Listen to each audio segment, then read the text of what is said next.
ప్రజలు మీరు ఇచ్చిన వాగ్దానాలను నెరవేర్చలేదు కాబట్టి మిమ్మల్ని అంత దారుణాతి దారుణంగా మిమ్మల్ని ఓడించారు. ప్రతిపక్ష హోదా కూడా ఇవ్వలేదు. ప్రజా సమస్యలు మీరు అసెంబ్లీకి వచ్చి లేవనెత్తాల్సింది పోయి ట్విట్టర్ మాధ్యమంగానో సొంత పత్రిక పెట్టుకుని అబద్ధాలు చల్లి బురద జల్లుతారంటే ప్రజలు నమ్మే పరిస్థితి లేదు.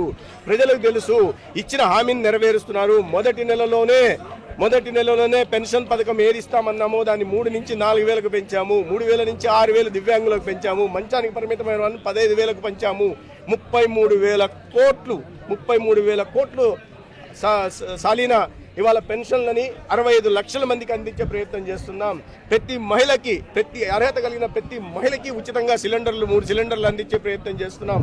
డిఎస్సి నోటిఫికేషన్ ఇస్తాం. రైతన్నకి 20,000 రూపాయల అన్నదాత సుఖీభవ ఇస్తాం. ప్రతి తల్లికి వందనం పేరుతో ఇస్తాం. ఆ క్రమంలో తను ఎదుర్కొంటున్న ఆర్థిక ఇబ్బందుల గురించి ముఖ్యమంత్రి గారు చెప్తుంటే దాన్ని వక్రీకరించి అనని మాటలు అన్నట్టుగా చెప్పే ప్రయత్నం చేశారు. మీరు ఒక 1,000 రూపాయలు పెంచడానికి పెన్షన్ పెంచడానికి 5 సంవత్సరాలు తీసుకున్న విషయాన్ని మర్చిపోతే ఇంతకన్నా సిగ్గు చేయడైన విషయం ఉందా? 1,000 రూపాయలు పెంచడానికి మీరు 5 సంవత్సరాలు తీసుకొని ఇవాళ సూపర్ 6 మీరు 6 నెలల్లో పూర్తి చేయలేదు, 5 నెలల్లో పూర్తి చేయలేదు అంటే మీరు 5 సంవత్సరాల్లో మీరు ఇచ్చిన హామీల్లో ఏది నెరవేర్చాలనే విషయం మీకు తెలియదా? కాబట్టి ప్రజలు గమనిస్తున్నారు. ప్రజలకు తెలుసు. ప్రజలు మిమ్మల్ని తిరస్కరించారు, దారుణంగా తిరస్కరించారు. చేసుకోండి, కొన్నాళ్ళు సమయం ఇవ్వండి ప్రభుత్వానికి. ఈ ఆర్థిక ఇబ్బందుల నేపథ్యంలో కూడా గట్టిగా పనిచేస్తోంది. కేంద్రం నుంచి కూడా గట్టిగా సహకారం అందుతోంది. కేంద్రంలో రాష్ట్రంలో ఎన్డీఏ ప్రభుత్వం వస్తే ఎటువంటి లబ్ధి జరుగుతుందన్న విషయం మేము గతంలో చెప్పాం. అదేవిధంగా రాష్ట్రం ఇవాళ పారిశ్రామికకరంగా ముందుకెళ్తుంది, అభివృద్ధి పదంలో ముందుకు పరుగులు తీస్తూ ఉంది. రోడ్ల మీద గుంతలు పూడ్చే ప్రయత్నం చేస్తాం. గ్రామీణ ప్రాంతాల్లో సిమెంట్ రోడ్లు వేస్తున్నాం. గతంలో ఇవి ఏవీ లేదు. పంచాయతీలకు నిధులు ఇస్తున్నాం. పంచాయతీలు ప్రజలు ఆనందంగా ఉన్నారు. ప్రతి ఇంటికి క్రమం తప్పకుండా పెన్షన్ చేరుతుంది. ప్రతి ఇంటికి క్రమం చెప్పకుండా మీలాగా బియ్యం వ్యాపారం చేయకుండా పేదలకు అందాల్సిన బియ్యాన్ని కేంద్ర ప్రభుత్వం చూస్తున్న బియ్యాన్ని అందించే ప్రయత్నం చేస్తున్నాం. కాబట్టి ప్రజలు గమనిస్తున్నారు. ఇట్లా తప్పుడు ప్రచారాలు మానుకొని ఇప్పటికైనా ఒక నిర్మాణాత్మకమైన ప్రతిపక్ష పాత్ర పోటిస్తే కనీసం ప్రజలు మిమ్మల్ని గుర్తిస్తారు. లేకపోతే రాబోయే ఎన్నికల నాటికి మిమ్మల్ని భూస్థాపితం చేస్తారనే విషయాన్ని వారు గుర్తుపెట్టుకోవాలి. జయసాయి రెడ్డి గారు ఆయన రాజీనామా చేసిన దాంట్లో చెప్పారు ఆయనకు బీజేపీకి ఏం సంబంధం. నాకైతే తెలియదు. ఆయన బీజేపీలో నేను రాజకీయాలకు దూరంగా ఉంటున్నా. నేను ఒక పార్టీలో ఉండడం కారణంగా ఆ పార్టీ అంటే విరక్తి పుట్టింది. ఆ పార్టీ చేసిన పాపాలు చూసి నాకు ఒక వైరాగ్యం కలిగింది. ఇటువంటి పార్టీలో నేను ఇన్నాళ్ళు ఎందుకు ఉన్నానా అని వారు బాధపడతా నాకు రాజకీయాలే వద్దు, ఇటువంటి పార్టీలు ఇంకా ప్రపంచంలో ఉండకూడదు అని వారు చెప్పి వారు వ్యవసాయం చేసుకుంటానే బయటకు వెళ్ళారు.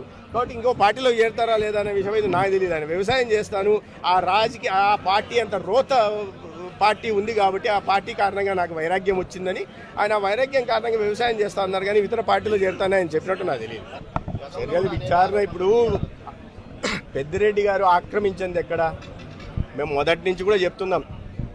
ఆయన ఫ్యాక్టరీలు తెమ్మంటే దొంగ ఓట్ల ఫ్యాక్టరీలు తెచ్చాడని.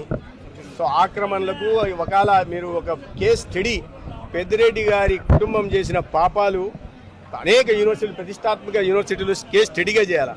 ఇటువంటి మోసాలు, ఇటువంటి ఘోరాలు, ఇటువంటి పాపాలు, ఇటువంటి కబ్జాలు, ఇటువంటి అరాచకాలు ఒక కుటుంబం చేయగలదా రాజకీయాల్లో అనే విషయాన్ని వాళ్ళని కేస్ స్టడీగా తీసుకోవాల్సింది. వారు చేయని కబ్జా లేదు, వారు చేయని పాపం లేదు. అక్కడెందుకు తమ్మలపల్లి ప్రాంతానికి పోతే, మదనపల్లి ప్రాంతానికి పోతే ఎక్కడికి పోయినా కూడా కబ్జాలు చేశారు. చివరికి ఎంతకు బరి తెగించారంటే వాళ్ళ పాపాలు బయటకు పడతాయని చెప్పి ఎంఆర్ఓ ఆఫీస్ని దాంట్లో ఉన్న డాక్యుమెంట్లను కాల్ చేసే స్థాయికి దిగజారు.